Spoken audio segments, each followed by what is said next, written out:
Hello, Love Bay. Hello, Love Bay. Hello, Love Bay family. This is the Mental Health Hour. I'm smiling because the sun has been shining for like 2 days. The temperature is still not so great. Today, I think we hit 11 degrees. So I'm hoping this means we have spring, spring, spring.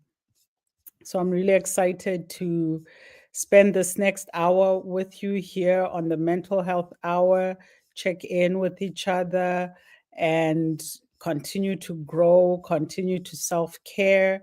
So, welcome to the Mental Health Hour. I'm Dr. Tapo.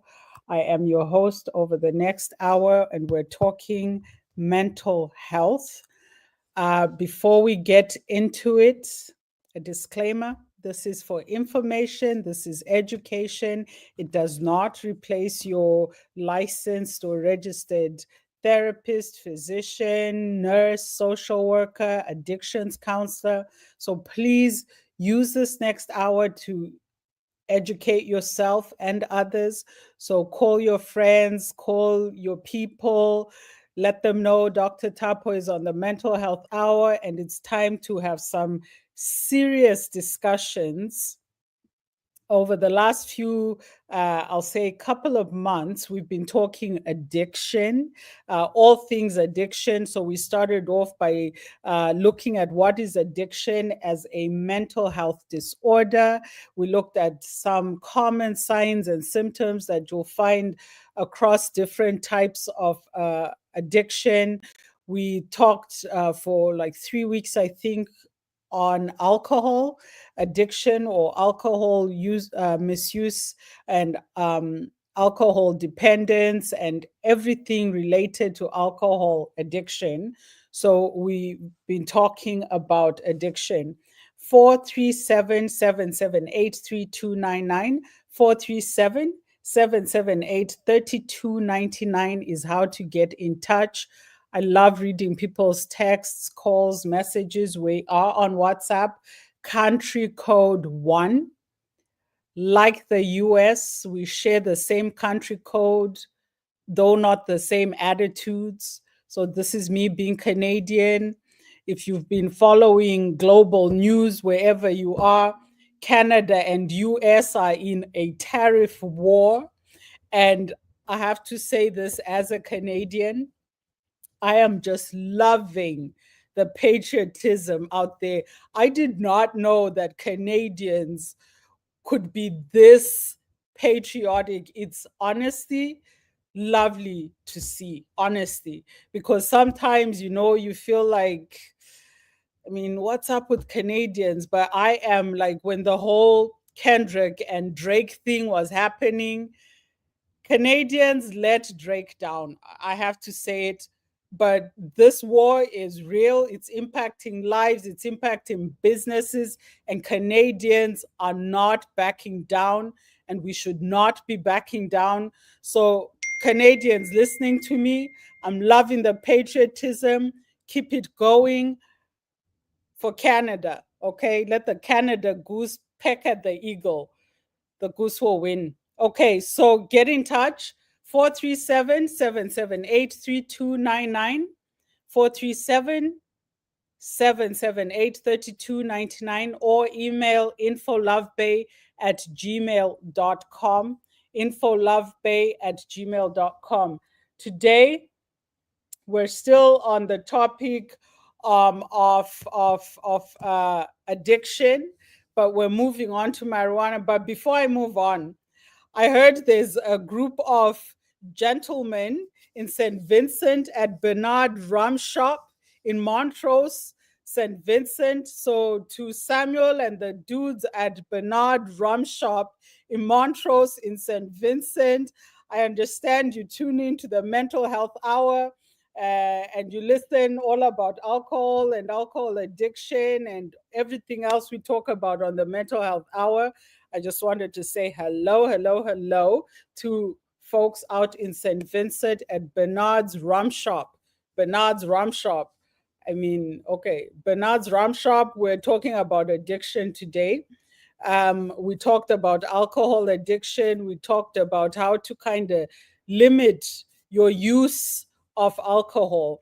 You know, we say drinking alcohol, but the reason why we use the word use is because it helps clarify a few things. We drink water, we drink juice, we drink all sorts of liquids, right? We drink tea, coffee, all that. But why do we say use or misuse or abuse of alcohol? Because a lot of people reach for the bottle as a crutch, as a way of avoiding life and the hard things in life, as a way of self medicating, as a way of trying to cope with hard things in life. And so it is using alcohol instead of just drinking alcohol. And I said before, if you find, because we love patterns here on Mental Health Hour, we're all about identifying patterns, right? And one of the things that I said to look out for is when you're feeling stressed, when you're feeling bored, when you're feeling anxious, you're feeling angry, you're feeling something, and your immediate response is, I need alcohol or I need a drink. That is why we say the use of alcohol. It's not just drinking, people are using it in ways that we should not be using it. If you can't cope with stress, with life, with marriage, with work, with whatever, alcohol is not your solution. And yet, a lot of us, unfortunately, reach for the bottle.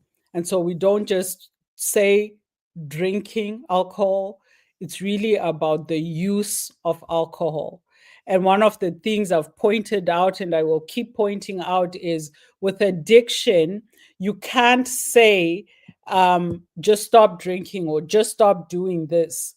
We say it's addiction because it is a mental health disorder, it is mental illness, and it is when a substance, it could be alcohol, it could be an opioid, heroin, cocaine, whatever, but or a behavior like gambling, like shopping, like pornography, like sex addiction, like food addictions, when a substance or a behavior takes control. And as much as you want to stop, you want to change, you can't, not without help and support. That's how you know you're addicted. And I've shared with you, like sometimes in therapy, you'll have people, I'll ask, like, how often do you drink? And they're like, oh, I'm just a social drinker.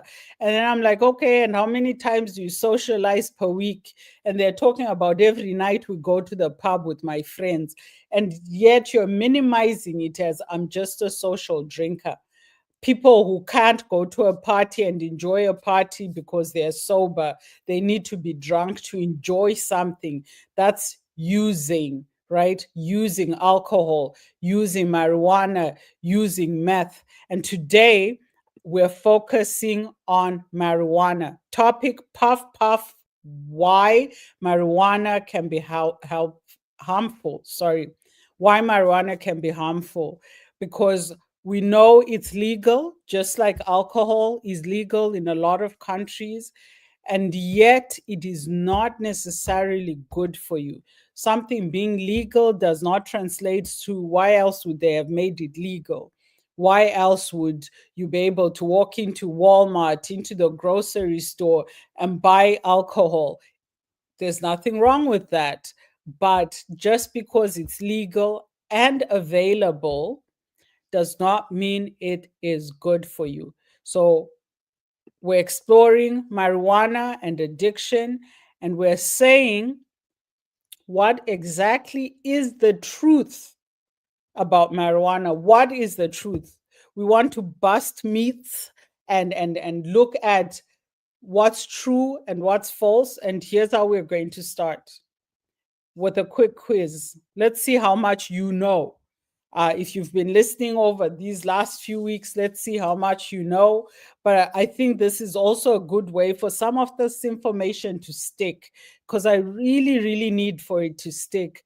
I really, really need for it to stick. So listen carefully, pay attention, take notes, discuss with your friends. And I always say this: if you are a parent and you have a child in university or college, do not assume. I cannot tell you how many children raised in church, raised in this certain way or whatever, but when they go away to college or university, it's a whole different culture. And some of them get caught up in behaviors that are dangerous for them, in behaviors that are dangerous for them. So here are some true or false. So, true or false, the most common addiction worldwide is marijuana. Do you think that's true or false? Marijuana is the most common addiction worldwide. What are your thoughts? And the answer, because I know you're all Googling and going on your AI, and you're all probably on the internet already. That's why I won't give away any prizes for this quiz. So, the most common addiction worldwide is actually nicotine. So, cigarettes, nicotine, tobacco, nicotine, that is the most common addiction. Again, this is an example of something that is legal but not good for you. We know that a lot of people get cancer, get lung issues, and other health issues because of nicotine. And that is the most common globally, worldwide. The most common addiction is nicotine. And let's look at by region. So, North America, the most common addictive substances or behaviors or whatever: alcohol and opioids, right? Alcohol and opioids. And then marijuana actually is rising. We're seeing more and more mental health and addiction issues associated with marijuana use, but mostly it's alcohol and opioids. In South America, can you guess? In South America, it's cocaine. Number one is cocaine, number two is alcohol. And this is because cocaine is more readily available in South America than any other addictive substance. So, cocaine is number one in South America, and then alcohol. In Europe, can you guess? Alcohol and tobacco. Alcohol and nicotine, alcohol and tobacco in Europe. And then we are seeing, though, a rise also in marijuana or weed. There's a rise in that in Europe as well, but alcohol dominates. Africa, my continent, Africa, can you guess?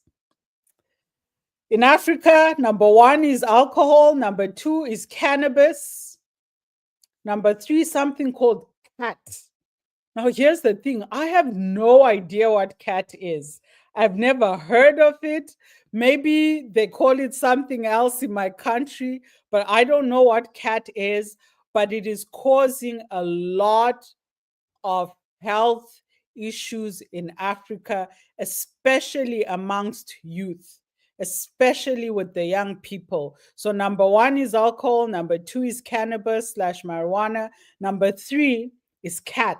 So, if you're in Africa, please let me know what is cat. I don't know what that is. I've never heard of it. Maybe they call it something else where I'm from, but something called cat is like, yeah, high usage across the continent of Africa, something called cat. But we're also seeing the use of heroin rising in Africa. So heroin, opioids are also rising quite a bit in Africa, unfortunately. Asia, let's go to Asia. Oh, Asia. So what do you think is number one? Meth. Number one in Asia is meth, and then we have opioids as well. But there's really high meth use in Southeast Asia, especially high levels of meth use in Southeast Asia. Okay, and then what about Australia and Oceania? Australia and Oceania, what do you think? There we have number one, alcohol, number two, meth. And unfortunately, this is especially in indigenous communities. We're seeing high levels of use of meth. And that might also have something to do with the geographical proximity of Asia and Australia. But we're also seeing a lot of alcohol and meth in Australia, especially Australia and Oceania, which includes like New Zealand and some of those islands. And we're seeing high usage in indigenous communities. But globally, the number one is nicotine, number two is alcohol, and number three is opioids. So this is what it's looking like on a global scale. A lot of alcohol use, and so again, be warned, be forewarned if you have not fallen into that trap. Like, just really, really think about what um, it could do to your life. I've said this before that sometimes, like, there's three or four of you, and you all indulge in the same behavior, but only one completely loses control and gets addicted. And this can happen for a number of different reasons. So let's be aware. It's really, really important that we are aware that addiction can touch anyone. You don't have to be unhoused or homeless. You don't have to be uneducated or too educated. Like, I speak sometimes about how when I was in grad school, so many of my peers, of my colleagues in grad school, were using prescription drugs. And not that they went to the doctor, but these things can be like on campus. Drug dealers are rife on campus. And so a lot of use of opioids, of prescription drugs, things like the oxys and Adderall, and these are prescription drugs that they should get from a physician only if absolutely needed. But a lot of university and college students can find them fairly cheap. And unfortunately, this is how come a lot of places are experiencing fatalities associated with fentanyl, with opioids, because a lot of mixtures are happening of fentanyl with other drugs. And unfortunately, we're losing lives, so many lives. And so we need to be aware. And I remember a conversation was happening around fentanyl and opioid crisis here in Canada. And then it was like some black folk talking, and they were like, oh no, that just happens to white people. And actually, that's not true. That is absolutely not true. More recently, more and more black people are dying from fentanyl and opioid use, more and more indigenous people. It's touching like South Americans, Asians. Like, it doesn't discriminate, right? It doesn't discriminate. And the sad part of it is it's not slowing down. We are experiencing a crisis across the globe. And when I was doing some of this research to see what substances are most common, I will tell you this as an African: the fact that the use of heroin is rising on the African continent means that we are going to be facing an opioid crisis if we're not already. And so we need to be aware of these things and watch out for our children, watch out for our loved ones, watch out for our people, because these things are very real, and the drugs don't discriminate. Okay. So here's another: true or false. You can't get addicted to weed or marijuana. Is that true or false? I will tell you that that is absolutely false. This is something young people say all the time. Oh, you can't get addicted, and yet they can't get out of bed. They can't function. Recently, I was with a friend of mine, and she was telling me about her daughter. And these are not like young people. These are people in their 30s, early 40s, and her husband hasn't held down a job since COVID. All he does is smoke marijuana. He's quite sick, actually, quite ill and mentally ill. He has anxiety. And because his use of marijuana increased during the pandemic, he has not been able to recover since. So you can get addicted, and it does impact your life to the point of not being able to finish school, to hold down a job, to have a stable relationship, to parent your children. I have seen this so many times because people wrongly believe you cannot get addicted, and yet you absolutely can.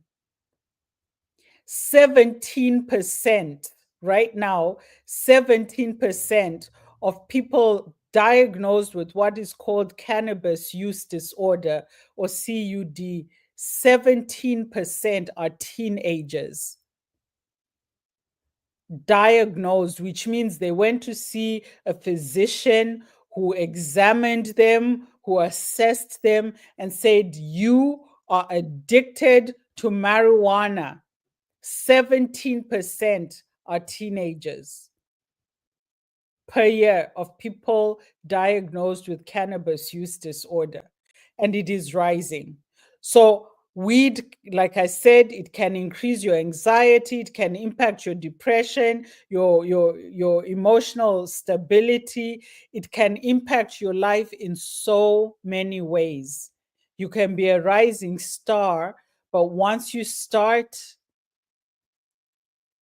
you can't stop, right? Here's another true or false. Marijuana is the same yesterday, today, forever. Marijuana today is the same as what our parents smoked. Is that true or false? I'll tell you it is false. Today's strains, like here in Canada, where it's legal, you can walk into your corner store and there's like a marijuana store like on every corner. It's ridiculous. I'm telling you, it's absolutely ridiculous. St. Catharines, for example, has a population of less than 300,000, but I can assure you we probably have 20 or 25 more than marijuana stores across the city. That is how bad it is. So today's strains have 20 to 30% THC. THC is that substance within it that basically makes you high. And in the 60s, 70s, marijuana or the THC was only 2 to 4%. So we've gone from 2 to 4% to 20 to 30%. And I was listening to a program, and I think I shared this before. No, I was at a comedy show, and the comedian was priding himself on being a lifelong smoker, and he was talking about some of the new techniques they have to strain the THC. And he talked about, and I actually, after listening to his show, and it was very funny, but that part was, it was funny because of how he was saying it. But when you actually think about it, it's quite scary and disturbing. But you can actually find some products with up to 72% THC. And people don't just smoke it like they used to, they now use different instruments.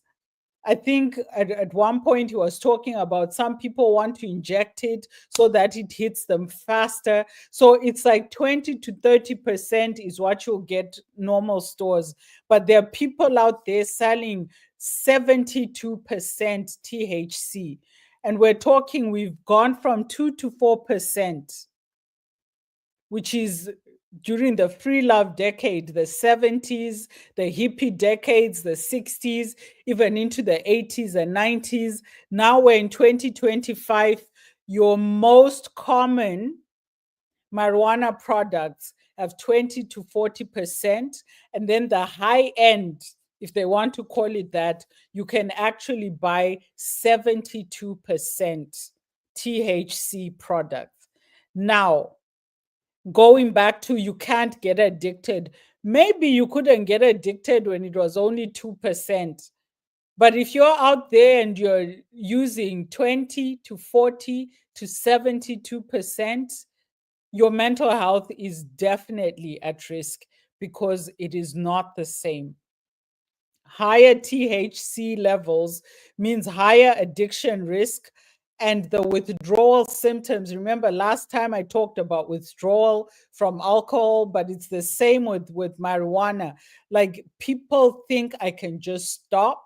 But the more you've been doing it, remember we talked about tolerance, which is when your body, it now takes more and more of that substance to get the same level of high or tipsy or drunk. So you're drinking more alcohol to get drunk than the first time you did, than the 10th time you did. Now you're drinking regularly. It takes more. And this is when usually people don't just drink a beer anymore. They're now drinking things with 35%, 60%, 70% alcohol because the 4% in a normal beer just doesn't do it anymore.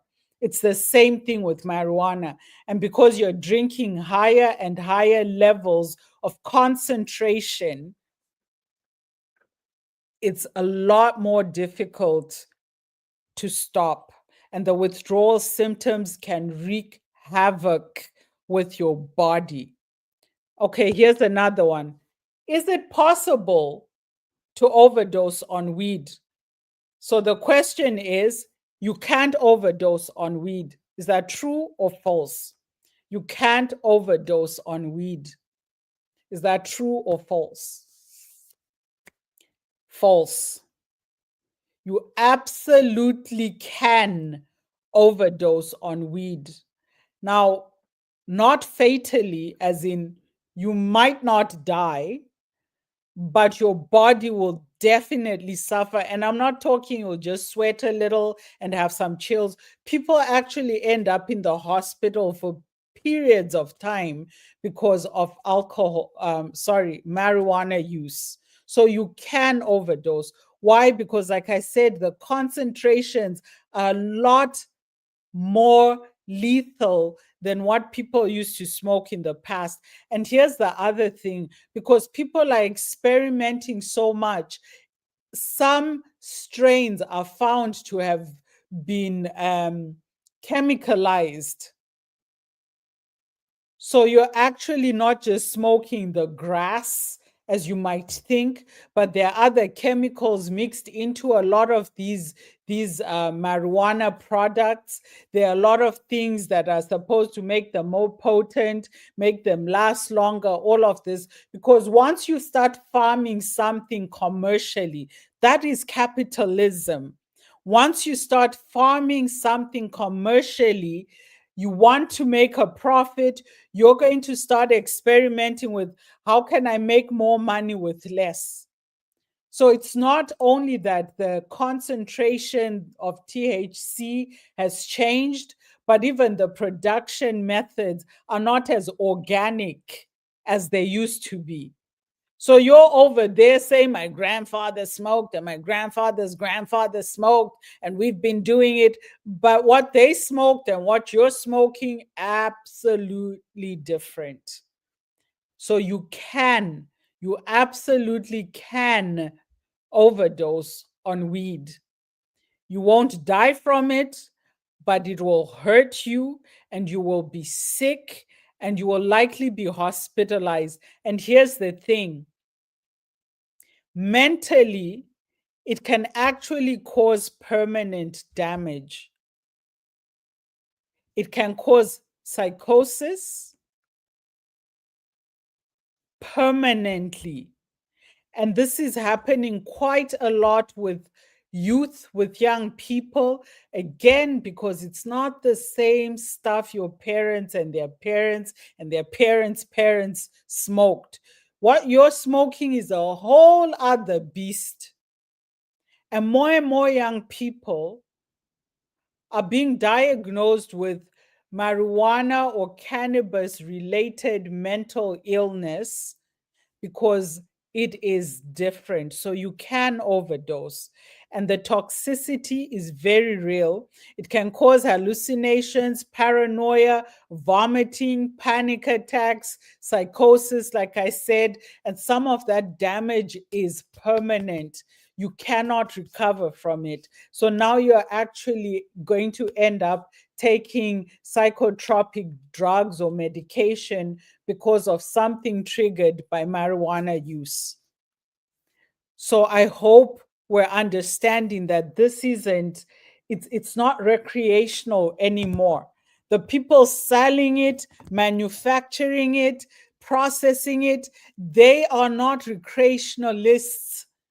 They are commercialists, they are capitalists, and their aim is to make money.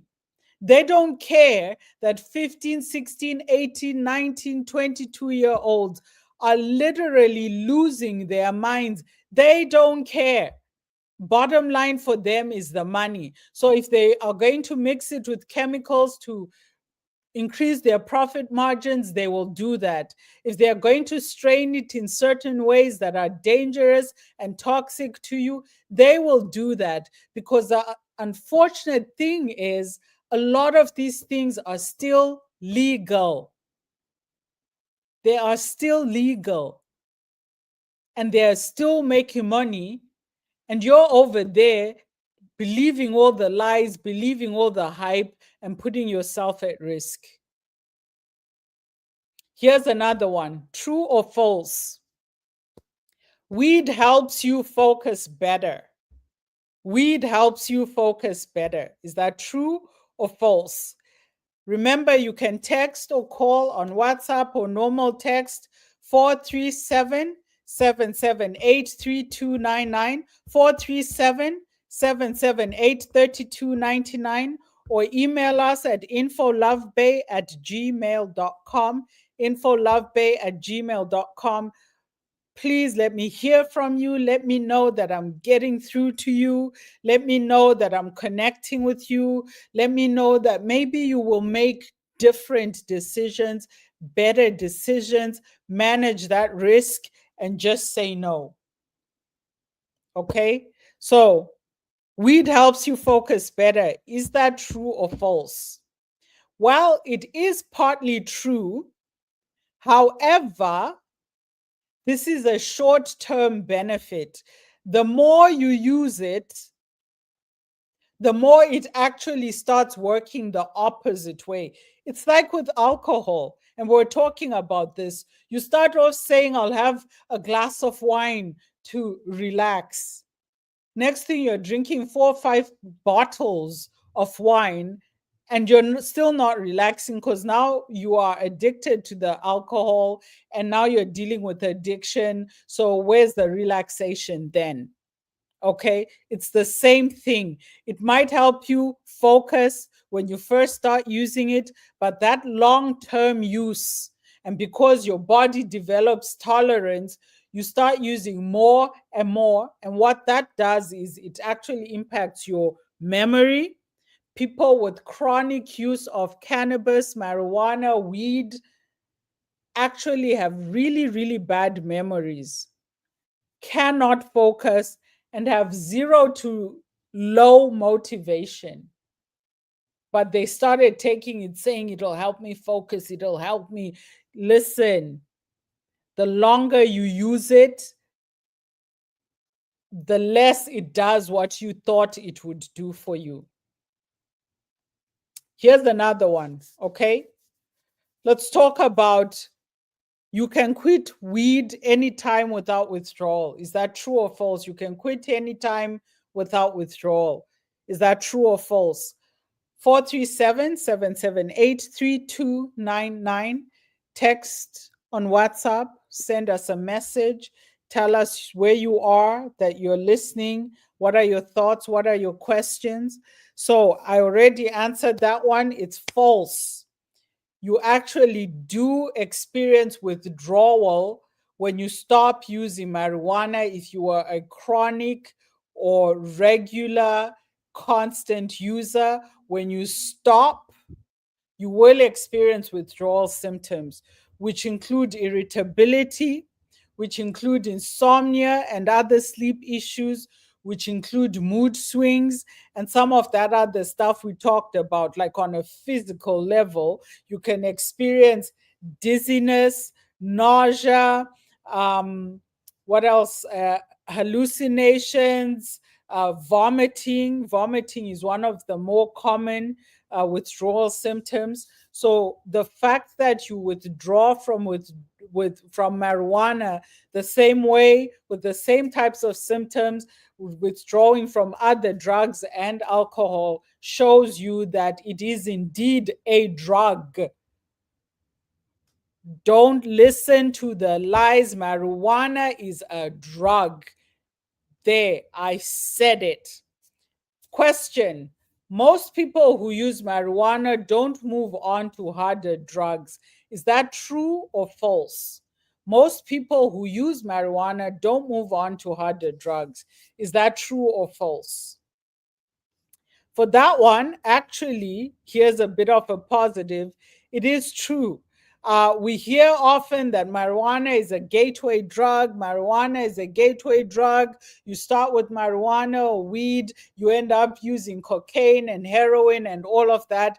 That is actually not true for most people. But just like addiction, risk and addiction is not true for most people. There are people who are at risk. And we've talked about this in previous weeks. What are some of the things that make you at risk for addiction? So you start using marijuana, your body develops that tolerance, and you think, like, okay, let me try something else.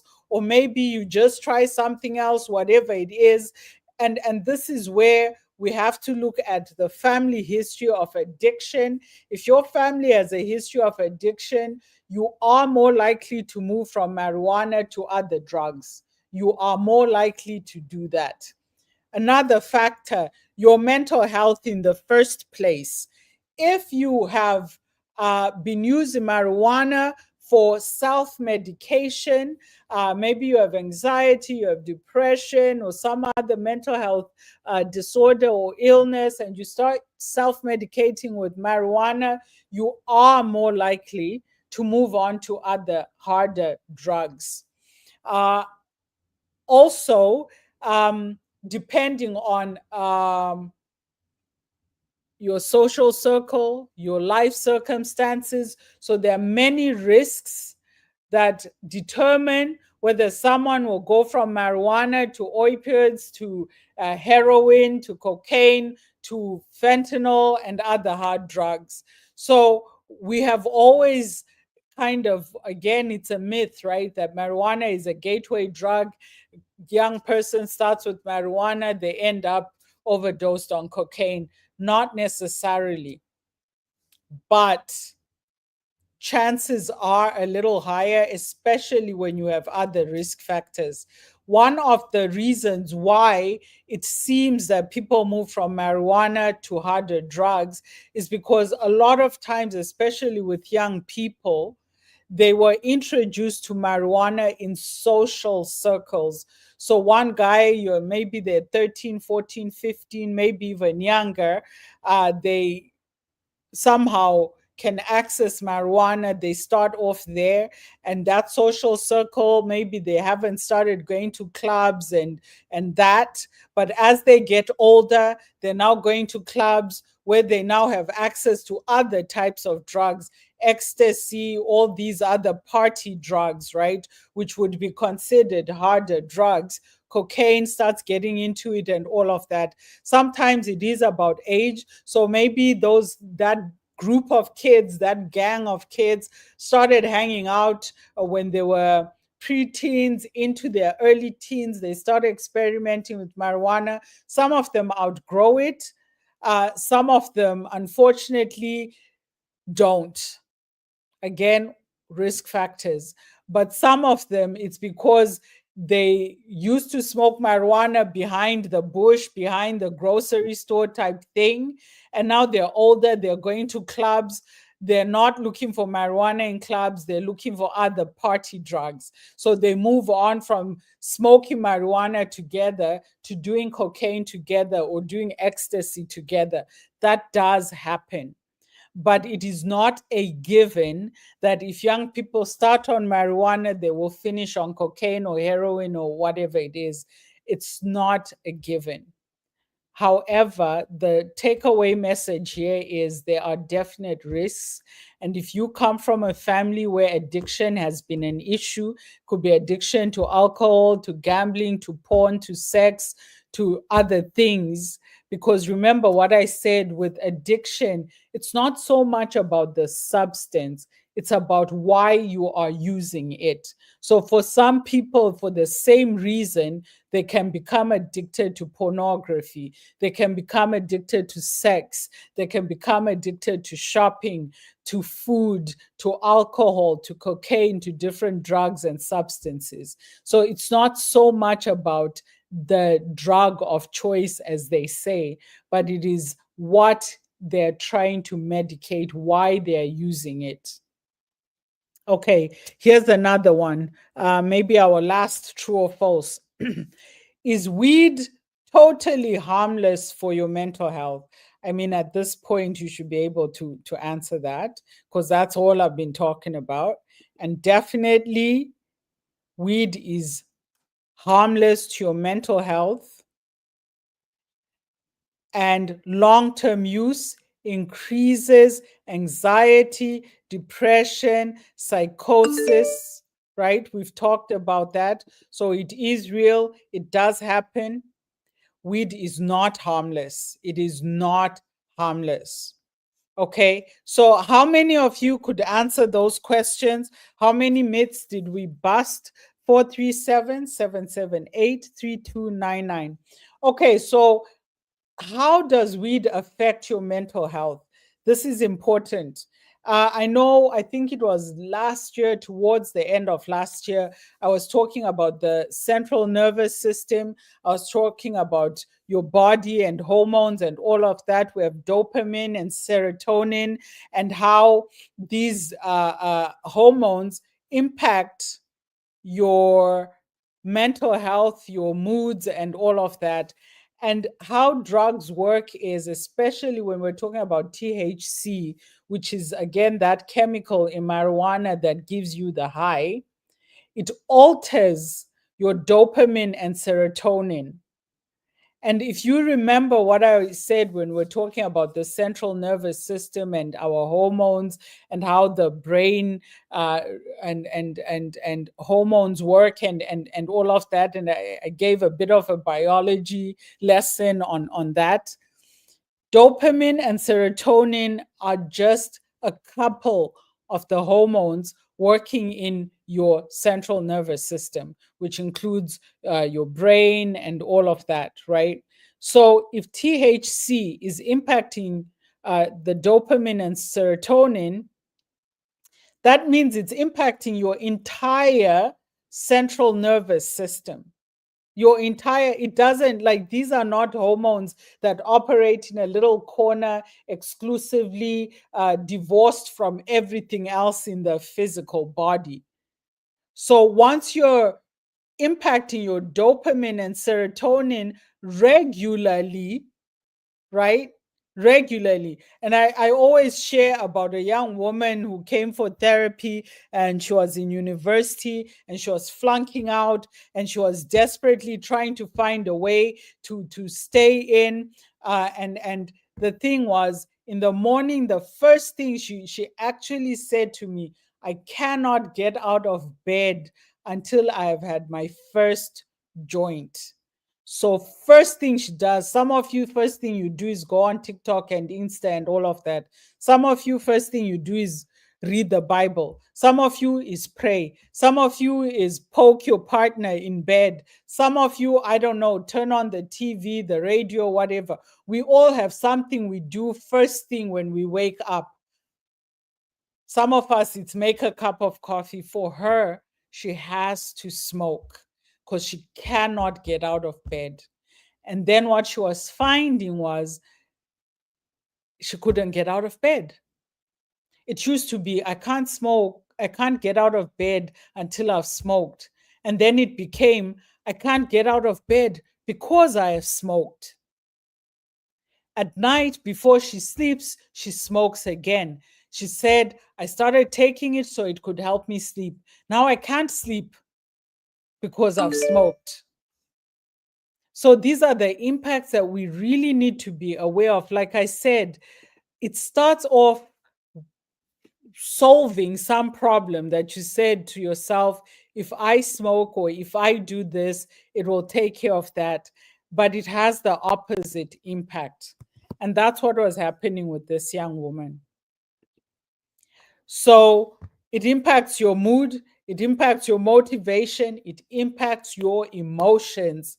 So dopamine, serotonin, naturally occurring hormones, chemicals in our bodies, and you're smoking marijuana, and it is directly impacting your dopamine and serotonin, which means it's impacting your body.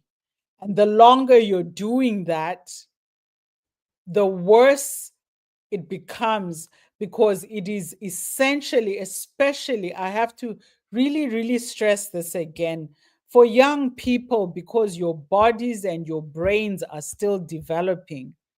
For some, I think even into your early 20s, you're still developing. And you've started hitting that developing body and brain with weed regularly. It's going to change your brain structure. It's going to change how your body functions. Sometimes irreparably, you cannot go back. So we really, really, really need to stop buying into this that weed is harmless, it's legal, it's what our grandparents used to smoke, and all of this. None of that is true anymore. It is not true anymore. And again, I will say this, especially in countries like Canada, where it has been legalized, but even in places where it hasn't, it is commercialists, capitalists who are farming and creating these products. For them, the bottom line is money. They're not saying, I want to plant 30 acres of marijuana to help all the young people who are stressed. That is not their motivation. So what makes you think they will bring something that is safe for you? They're not sitting there in their boards counting their stacks of moolah, saying this is really good. We made 3 million profit, but more importantly, we helped Jason at high school in St. John's relax. They don't care about you. They do not care about you. You must care about you. And the first thing you need to do is be well informed. Marijuana, especially in these high concentration levels, changes your brain development, and it leads to long-term mental health risks. Long-term, as even in your aging, it can impact you throughout your lifespan because you started smoking when your brain was still developing. So please understand, it is not the same anymore. What we have today, these are commercial products. They are not about free love and free the whale and we all live in a yellow submarine. No, no, no, no. Anxiety, depression are being made worse with the use of marijuana, absolutely worse. So you might buy into this, it will calm you down, and be surprised when it does a complete opposite. A lot of people, the first time they smoke marijuana, have hallucinations.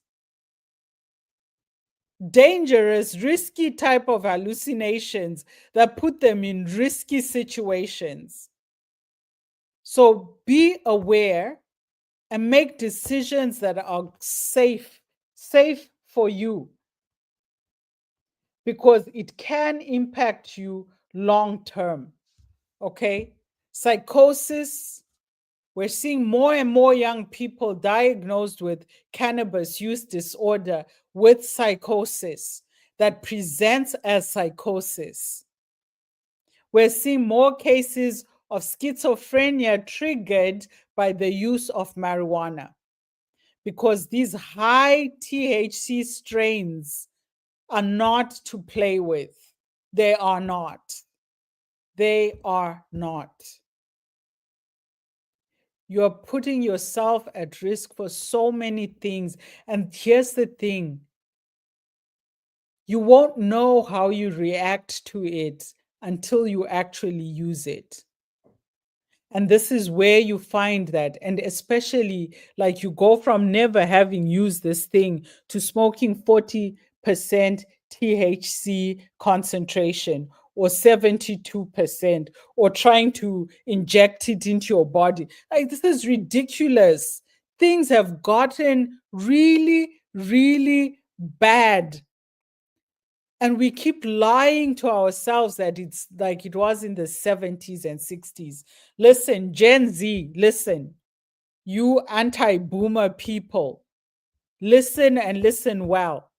The boomers, they had it good with marijuana. You don't. You do not.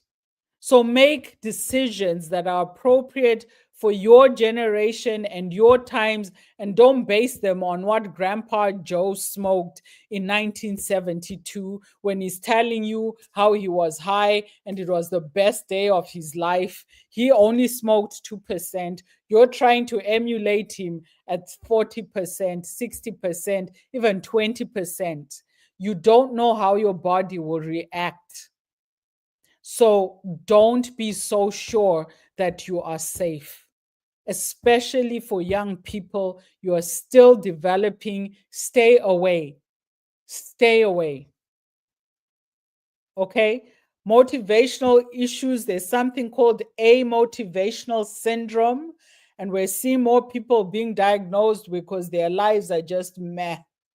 They don't care about school. They don't care about jobs. And here's the thing, what I am finding, and I was talking to a colleague recently, more and more men in their late 20s to early 40s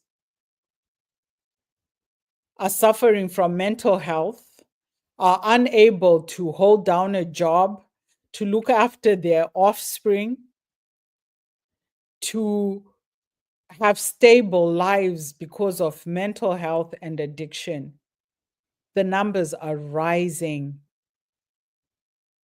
And we're seeing more and more people, unfortunately, get trapped into cycles of addiction because they thought they were safe. So and so did it, grandpa did it, uncle so and so, auntie so and so, and you might have that grandma or that auntie who she always has a joint at the end of her lip and she seems fine, and you're thinking that, okay, I'll follow this lifestyle. Do not. Do not. Okay? Do not. So we're just getting into marijuana and we'll continue next week. I wanted you to have the facts. Next week, we'll look at how to withdraw, how to free yourself from addiction. And we have a couple of questions here from Toronto and London, Ontario. So the first question is from Toronto, and this listener says, "Hello, doc. Which is more dangerous, alcohol or ganja?" Ah, yeah. Man, it makes me feel like I'm not getting through to you. Okay, so what is more dangerous? It depends. So if we're talking just at a, let's say, physical level, like I said, we're seeing more young people impacted in terms of their development and their mental health by marijuana than we do alcohol. It might be because of the way the THC acts on, like we said, that dopamine and serotonin. It might be why marijuana can be, especially if you have a higher risk, can be considered more dangerous.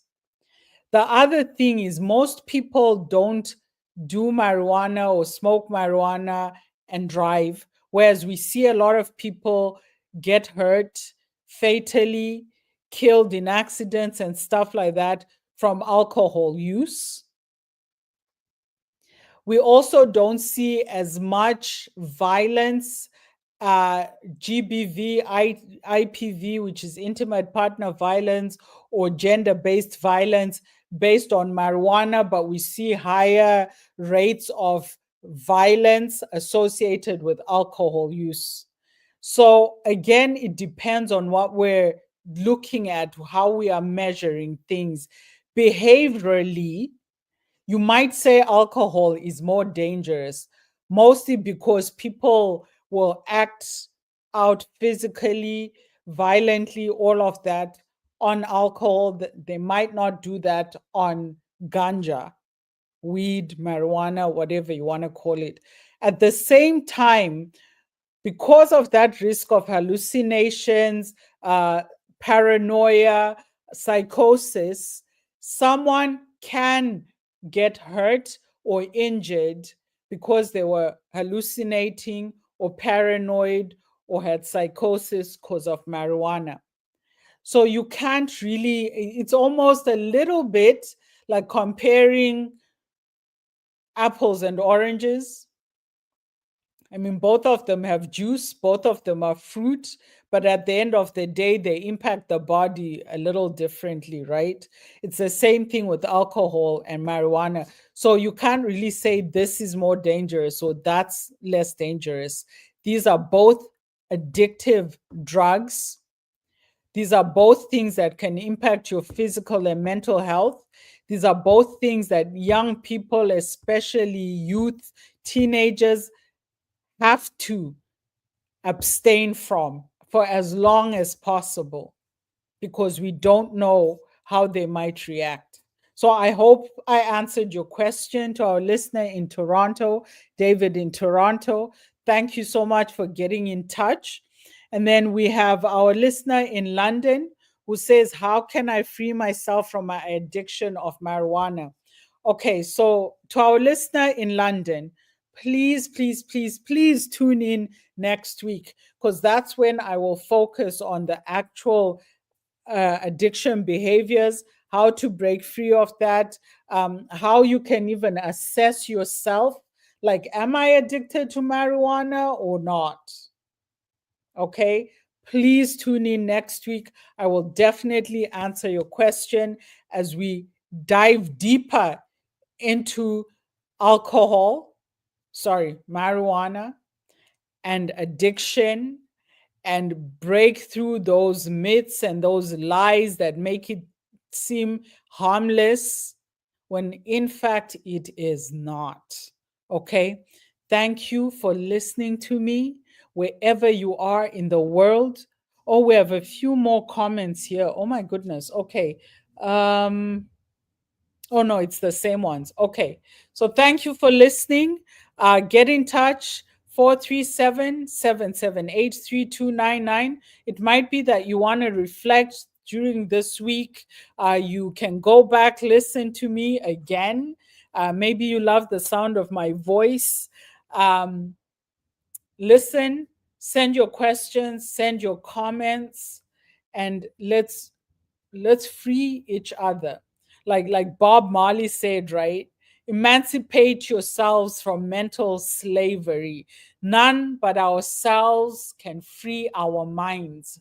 Let's free our minds of addiction, of falsehoods, of being slaves to capitalists that will try and convince you it's the same ganja they smoked in the 60s and 70s. It is not. I repeat, it is not the same thing. That stuff was safe. This stuff is not.